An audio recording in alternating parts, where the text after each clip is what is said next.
નમસ્કાર. આજની વાત ઇતિહાસમાં. આજે તારીખ 10મી જાન્યુઆરી. આજના દિવસને વિશ્વ હિન્દી દિવસ તરીકે ઉજવવામાં આવે છે અને આ દિવસ ઉજવવાની ઘોષણા ભારતના પૂર્વ વડાપ્રધાન મનમોહન સિંહે કરી હતી. આ સાથે જ આજના દિવસમાં એર ડિફેન્સ આર્ટિકલની સ્થાપના પણ દિવસ છે, એટલે આ દિવસ પણ ઉજવવામાં આવે છે.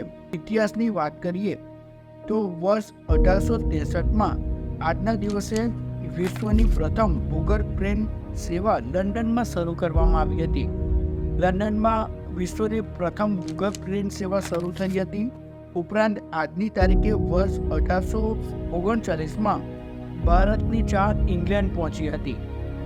આવતીકાલનો ઇતિહાસ જોવા માટે તમે જોડાયેલા રહો કને ગુજરાત સાથે.